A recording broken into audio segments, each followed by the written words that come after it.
कुछ रंग प्यार के ऐसे भी।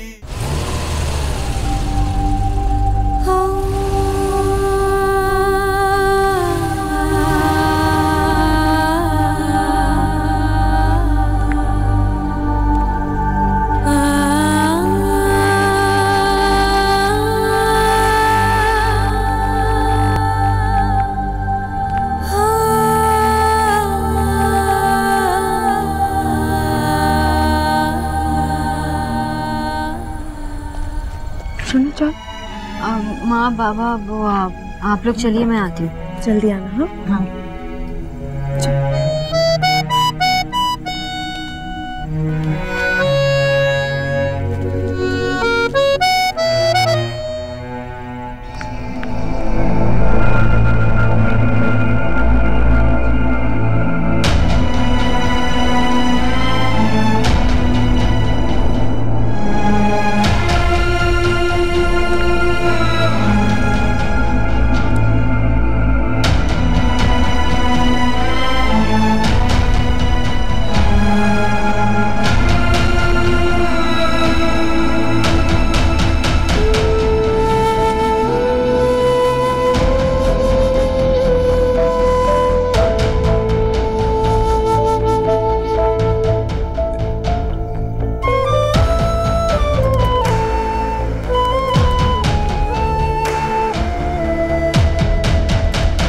क्या कर रहे हो आप? नहीं, बस थोड़ा काम था। अब गई नहीं? मैं कैसे जाती? आपको मेरी जरूरत है ना?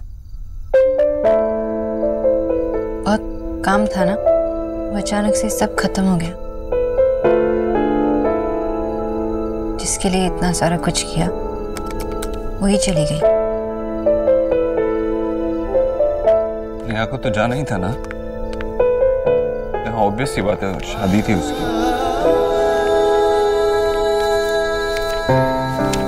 देव, मैं जानती हूँ कि आप अपनी फीलिंग्स शेयर नहीं करेंगे, अपनी रियल फीलिंग्स किसी के साथ शेयर नहीं करेंगे।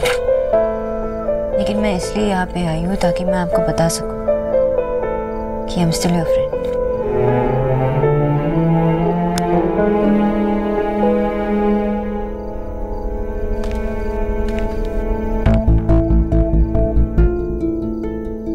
Sonakshi, I hate it. I hate it. I hate it कि यहाँ चली गई। पहले मैं दिन भर ऑफिस में रहता था, कभी-कभी पूरा दिन उससे मिलता भी नहीं था, लेकिन उसे गए 10 मिनट ही हुए और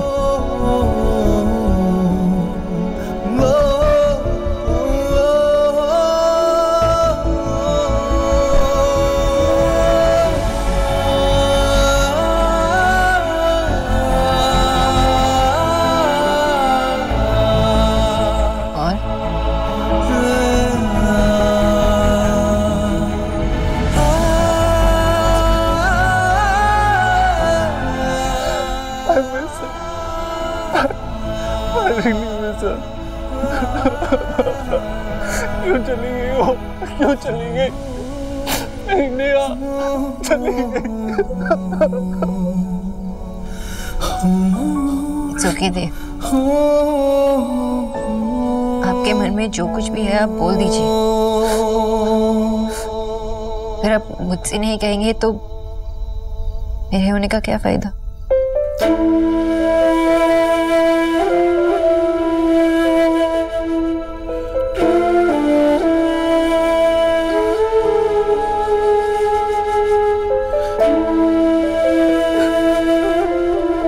मुझे लगता है कि फिर से बचपन की तरह मैंने उसके साथ ज्यादती कर दी, गलत कर दिया उसके साथ। उसकी शादी थी, फिर भी वो जाने वाली थी, फिर भी उसे टाइम नहीं दिया। अपने आप को टाइम दिया, हमें टाइम दिया, लेकिन नेहा को टाइम नहीं दिया। मैंने फिर से उसे इग्नोर कर दिया। मैं इतना सेल्फिश कैसे हो सकता हूँ? कैसे हो सकता हूँ मैं इतना सेल्फिश? देव, आपने नेहा से पूछा कि उसे अभी भी ऐसा लगता है कि आपने उसे इग्नोर किया? ये जानने के लिए मुझे उससे मिलने या उससे बात करने की जरूरत नहीं है। जितना मैं नेहा को समझ पाई हूँ, मैं जानती हूँ कि नेहा बहुत खुश है। आप उसे मिस कर रहे हो ना, इसलिए आपको ऐसा लगता है कि आप उसके साथ नहीं थे। लेकिन मैं जानती हूँ, मैंने देखा कि आप हमेशा उसके साथ थे। आपने बहुत कुछ किया नेहा के लिए, उसे बहुत बहुत ज्यादा खुशी थी। आपने आंटी जी के साथ इसके लिए लड़ाई की। इतना ज्यादा प्यार, इतना ज्यादा सपोर्ट कभी किसी भाई ने अपने बहन के लिए नहीं किया होगा। They are so lucky कि आप उसके भाई हो। मैं आपसे झूठ नहीं बोलूंगी, I promise। पर वो चली गई, अब मुझसे रोज मिल नहीं पाऊंगा।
आज से 3 महीने पहले कभी सोचा था कि तुम मेरे घर में मेरे इतने करीब होगी। It's a new beginning Neha. I know Ranveer. मेरे पास तुम्हें देने के लिए ज्यादा कुछ नहीं है,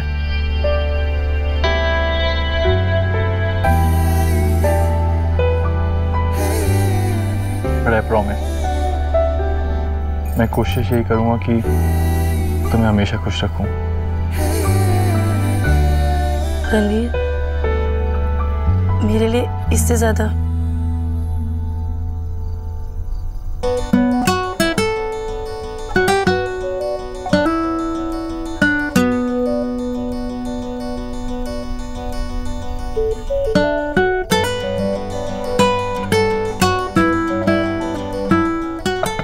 मम्मी हमें डांट रही है। चाचा चुप, बिल्कुल चुप, शोर नहीं करना है। सोने दो उनको। ये चलो यहाँ से।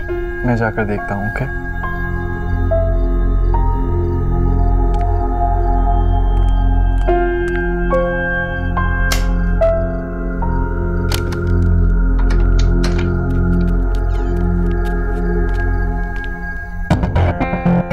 चाचा, मम्मी ने मुझे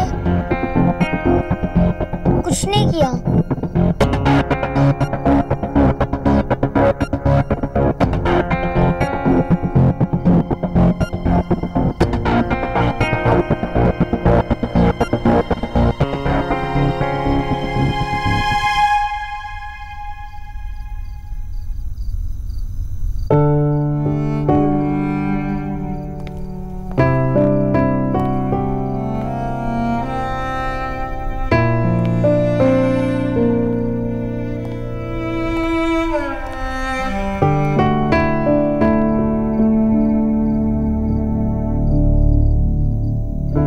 हिम्मत रख ईश्वरी,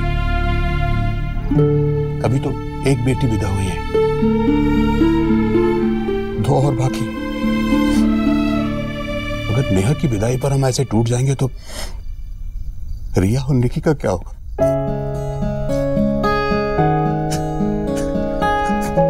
भैया, आप तो ऐसे ना रोइए भैया। क्यों भाई, नेहा तेरी अकेली की बेटी है? हाँ? चल, कन्यादान हो गया, व्रत खोलना है ना? चल नहीं है। अरे चुप कर। तेरी विदाई के वक्त माँ को भी खिलाया था मैंने, जैसे आज तेरे लिए खाना लेकर आया हूं। और यही कहा था माँ से, ये दुनिया की रीत है, बेटी को दूसरे के घर जाना ही होता है। चल नहीं चाहिए।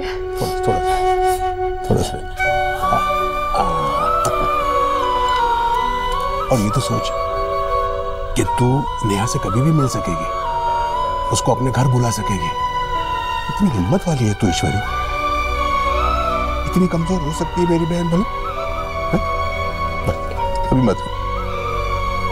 याद है भैया, जब नेहा पैदा हुई थी तब नेहा के पापा इतने खुश हुए थे, इतने खुश हुए थे, कह रहे थे मेरे घर में लक्ष्मी आ गई है। अब इस खाली मन का क्या करूं मैं? नेहा के जाने के बाद इस घर में उसकी जगह कैसे भरूंगी? देख ईश्वरी, नेहा की जगह ना इस घर में कोई भर पाएगा ना तेरे मन में। हाँ, ये खालीपन तू दूर कर सकती है। जिस तरह नेहा की विदाई हुई है ना, तू देव के लिए किसी को विदा करके लिया। एक बेटी यहां से जाएगी तो दूसरी आएगी। क्या हुआ?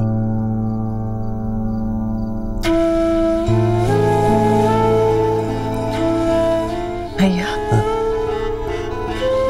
एक बात पूछूं? मैं हमेशा से अपने आप से ज्यादा भरोसा देव पर करती आई हूं, हमेशा से। मेरा ये मानना है कि देव के मन में कभी भी कोई बात होगी तो वो सबसे पहले आकर मुझे बताएगा। अगर उसकी जिंदगी में ऐसी कोई लड़की भी है जिसे वो चाहता है या उससे शादी करना चाहता है, तब भी वो सबसे पहले आकर मुझे बताएगा। हाँ, तो इसमें तू मुझसे क्या पूछना चाहती है? ये मेरा मानना है, पर क्या ऐसे होगा?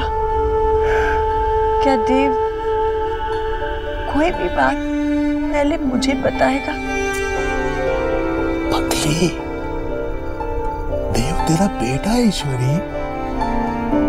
फिर अचानक ये उसकी नीयत और उसकी सच्चाई पर शक क्यों करने लगी तू? देव पूछता है तुझे ईश्वरी, पूछता है वो तुझे। फिर ये बेचैनी कैसे? सही कह रहे हैं आप भैया, बिल्कुल सही कह रहे हैं।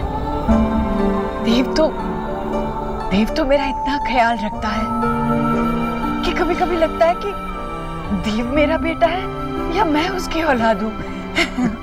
चल अभी शांत हो जा और एक बात सुन, देव जैसा बेटा किस्मत वालों को ही मिलता है, समझी? अभी दिल हल्का कर और खाना खा।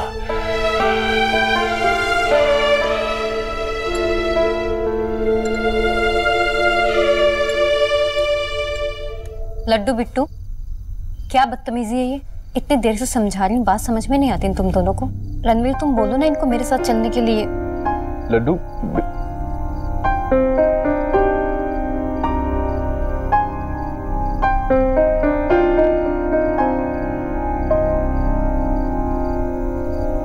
भाभी, इन्हें यही सोने दीजिए, कोई बात नहीं।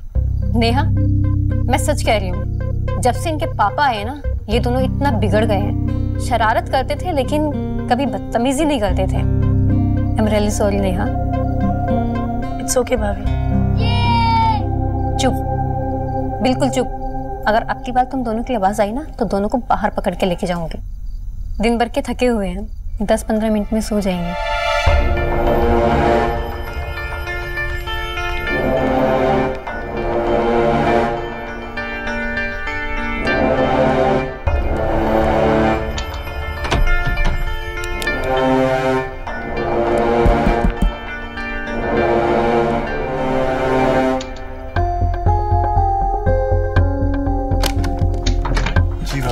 सॉरी रणवीर, वो इनके सुबह के कपड़े ले जाती हूँ मैं, वरना तुम लोगों को सुबह डिस्टर्ब होगा।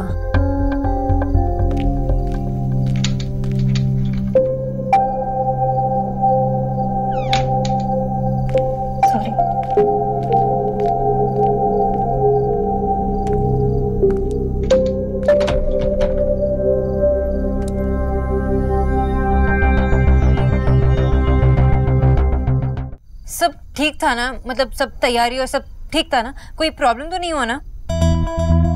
तुझे पता है ना, तू हमारे साथ मेहमानों की तरह गई थी और उस घर की अभी तक बहू नहीं बनी है, तो ऐसा पूछना बंद कर। वो क्या है ना, सारी तैयारी देव ने की थी। मैंने बस ऐसे ही पूछा, क्योंकि अगर वो मुझसे पूछते तो मैं क्या जवाब देती, तो इसलिए बस सजेशन। हाँ, देव कितने डैशिंग लग रहे थे ना, और देव जब शेरवानी पहनकर मेरे सामने आए ना, तो मेरे तो दिल की धड़कन रुक सी गई। जो ये देव है ना, ये बस बस बस, क्या है ये देव देव देव? चुप। एलिना, मैं तो कॉफी। थैंक यू माशी, मैं खुद ले लेती। माँ, क्या हुआ? आप इतने सैड सैड क्यों घूम रहे हो? सोना, तू जब भी शादी करेगी ना, किसी कोलकाता के लड़के से मत करना, और अगर की भी तो उसे अपने प्यार के जाल में फंसा के दिल्ली शिफ्ट कर लेना। माशी, सोना कोई मछुआरा नहीं है जो वो किसी को अपने प्रेम के जाल में फंसा देगी। माँ सत्य बोलो, क्यों बोलो? वो देव बाबू की सिस्टर की विदाई देखकर ना। माँ, आप ऐसे टीवी सीरियल के माओ की तरह की बात कर रहे हो? माशी, ये मॉमीज का चक्कर क्या होता है? विदाई चाहे वो टीवी में देखे या फिल्म में या फिर रियलिटी में, 1 सेकंड में सेंटी हो जाती है। तू नहीं समझेगी, जब माँ बनेगी ना तब पता चलेगा। डोंट वरी माशी, जो आपका होने वाला दामाद है ना, वो दिल्ली से ही है। क्या? दिल्ली से है? यहीं से? कौन है? कहाँ से? अरे माशी, मेरा मतलब है कि जो होने वाला दामाद होगा वो दिल्ली से होगा। ये कोलकाता से थोड़ी ना कोई लेकर आएगी। फिर ठीक है। वैसे ना, सुनना, देव बाबू अगर कभी दिल्ली से शिफ्ट करना चाहे ना, तो तू उन्हें अपने जाल में फंसाकर यहीं पर रख लेना।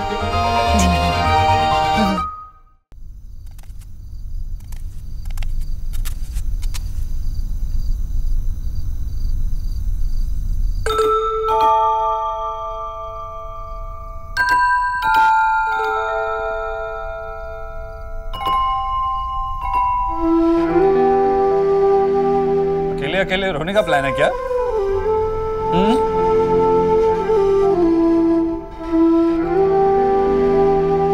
इसने पहले स्टार्ट किया। हाँ, तो आप भी मानती है ना कि आप मुझे हर चीज में फॉलो करती है, इसलिए मैंने रोना शुरू किया, आपने मुझे फॉलो किया। Shut up. तो बस बैठो, जाओ। आपको पता है भैया, हमेशा निहादी को चढ़ाती रहती थी कि जब उनकी शादी हो जाएगी ना, तो उनका रूम मैं ले लूंगी। पर भैया, मुझे उनका रूम नहीं चाहिए, मुझे निहादी चाहिए। और अब मुझे रियलाइज हो रहा है कि उन्हें सब चढ़ाने में मजा आता था। नेहा के जाने से एक चीज बहुत अच्छी हुई है, आज हम उसे इतना मिस कर रहे हैं कि ये सारी आइसक्रीम खाने से हमें कोई नहीं रोक सकता। ओके, मैं खा लेता हूँ। यम्मी है। भैया, आपको याद है आपका और नेहा दी का वो बर्फ के गोले वाला इंसिडेंट? कौन सा? जब हम छोटे थे ना, तो भैया हमारे लिए ना स्कूल से आकर कभी कभी बर्फ का गोला लाया करते थे। मेरे लिए तो कभी नहीं लाए। स्टूपिड, तू बहुत छोटी थी। खा भी नहीं सकती थी, तो जो भी लाना तो चाहिए था। अब मैं आगे कहूँ या नहीं?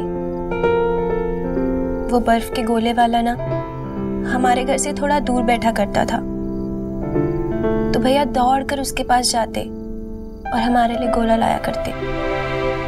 एक बार पता है क्या हुआ?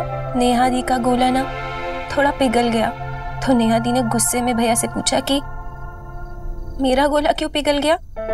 तो भैया दी को समझाते रहे कि गोले वाले ने तेरा गोला सबसे पहले बनाया, इसीलिए। लेकिन वो तो नेहा दी ठहरी, मानी नहीं। और पता है क्या किया? गुस्से में आके पूरा का पूरा गोला भैया की शर्ट पे फेंक दिया।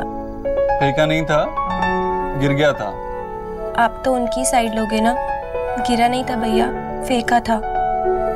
नो, फेंका नहीं था, ऐसे नाक पे लग गया था। भैया ऐसे गिरा नहीं था, ऐसे फेंका था। आई विश नेहा दी भी अभी हमारे साथ होती। सुनो, नेहा दी अभी अपने सबसे फेवरेट इंसान के साथ में खुश है। अब नेहा दी की खुशियों में शामिल तो हो। Relax, okay? Come on, take it now. Low.